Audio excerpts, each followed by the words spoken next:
کیسے بات کروں؟ میرے دیش میں حیا کو کس نے تار تار کیا؟ میرے دیش کی بیٹیوں کو کون نچا رہا ہے؟ ان کے کپڑے لباس مختصر کون کروا رہا ہے؟ یہ کس کے گردن میں یہ گناہ ڈالوں؟ جب مسلمان کی بیٹی بے حیائی کی طرف چل پڑے اور نوجوان بے حیائی کی طرف چل پڑے تو تیسری بات میرے نبی نے فرمائی ہے کہ حیا والے بنو، حیا والے بنو۔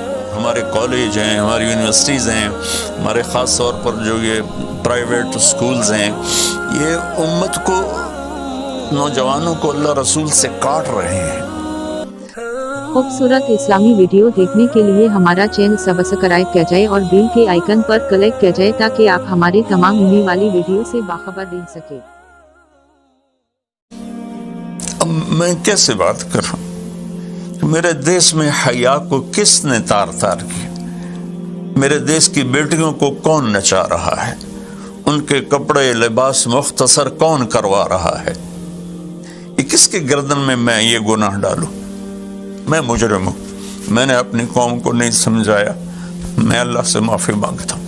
لیکن جب مسلمان کی بیٹی بے حیائی کی طرف چل پڑے اور نوجوان بے حیائی کی طرف چل پڑے تو اللہ کی رحمت سب سے زیادہ عذاب قوم لوط پر آیا کہ وہ بے حیائی میں ساری باؤنڈریز کراس کر گئے تھے، تو اللہ تعالیٰ نے ان پر 5 عذاب بھیجے۔ 5 کسی قوم پہ 5 عذاب نہیں آئے، ایک ہی عذاب آتا تھا، ان پر 5 عذاب آئے۔ تو تیسری بات میرے نبی نے فرمائی ہے کہ حیا والے بنو، حیا والے بنو۔ لیکن میری نسل ہے، مجھ سے خان صاحب نے بات کی تھی پہلی دفعہ کہ میں چاہتا ہوں کہ میری یوتھ اللہ کے نبی کے ساتھ جڑے، چونکہ جو ہمارے کالج ہیں، ہماری یونیورسٹیز ہیں، ہمارے خاص طور پر جو یہ پرائیویٹ سکولز ہیں، یہ امت کو، نوجوانوں کو اللہ رسول سے کاٹ رہے ہیں۔ تو اللہ تعالیٰ یہ پہلا شخص ہے جس کے لیے میرے دل سے دعا نکلی جب اس نے کہا کہ میں نے آپ کو اس لیے بلایا ہے کہ میری قوم اپنے نبی کے ساتھ کیسے جڑ جائے۔ میں کیا بتاؤں، جب تک اس بے حیائی کو نہیں ہم روکتے، اور کوئی روک نہیں سکتا ہے، اندر سے نیت نہ ہو۔ سرنڈو ماڈل اسکول میں میں نے میٹرک کیا ہے، ہمارے ایک وارڈن، میں ہاسٹل میں رہتا تھا، وہ آ گیا، نمازی تھے، انہوں نے نماز کی سختی کر دی، ہم بے وضو جا کے کھڑے ہو کر نماز پڑھ لیتے تھے، بے وضو، کیونکہ ڈنڈا انسان کو انسان نہیں بناتا ہے جب تک انسان اپنے من میں ڈوب کر پا جا سراغ زندگی۔ تو اگر میرا نہیں بنتا نہ بن، اپنا تو بن۔ یہ تو اپنے اندر دل دریا سمندروں ڈوبے کون دلاں دیاں جانے ہو، وچے بیڑے وچے جھیڑے وچے ونج مہانے ہو۔ میری قوم جھوٹ چھوڑ دے، میری قوم بددیانتی چھوڑ دے، میری قوم بے حیائی چھوڑ دے۔ وعفت فی طعمت، آخری بات میرے نبی نے کہا، اور رزق ہی امسا مغفور اللہ، جو صبح سے شام تک رزق حلال میں تھک جاتا ہے اس دن کے سارے گناہ معاف ہو جاتے۔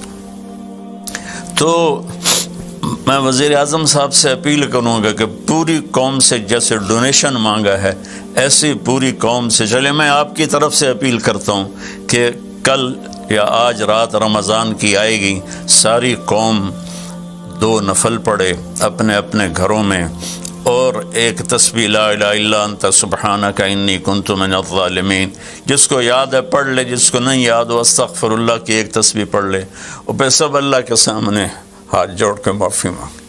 اور اللہ تعالیٰ کہتا ہے ما من یوم الا والبحر یستاذن فی ان یغرق ابن آدم، روزانہ، یہ مسند احمد کی روایت، روزانہ سمندر کہتا ہے یا اللہ اجازت دے میں چڑھ جاؤں اور ان کو بہا دوں۔ والارض تستاذن فی ان تبتلعہ، زمین کہتی ہے اللہ مجھے اجازت دے میں ان بے حیاؤں کو نگل جاؤں، ان جھوٹوں کو، ان بدماشوں کو، اس مافیا کو میں نگل جاؤں۔ تو والملائکۃ تستاذن فی ان تعجلہ وتہلکہ، فرشتے اللہ سے کہتے ہیں یا اللہ تو ہمیں اجازت دے ہم ان کا صفایا کریں۔ میرا اللہ کہتا ہے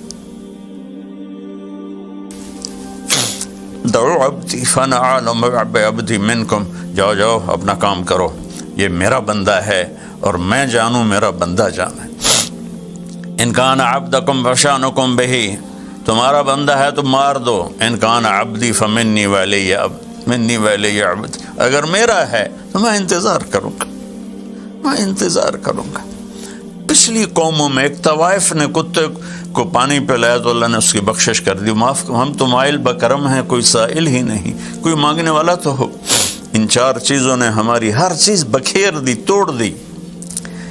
کسی بھی قوم کے لیے جھوٹ، بددیانتی، بے حیائی اور رزق حرام یہ ان کو تباہ و برباد کر دیتا ہے، اور کوئی قوم سچائی، دیانتداری، پاک دامنی اور رزق حلال پر ہوگی تو اللہ کا سایہ ان پر چھا جائے گا، اور دنیا کی کوئی طاقت ان کی طرف آنکھ اٹھا کر نہیں دیکھ سکتی۔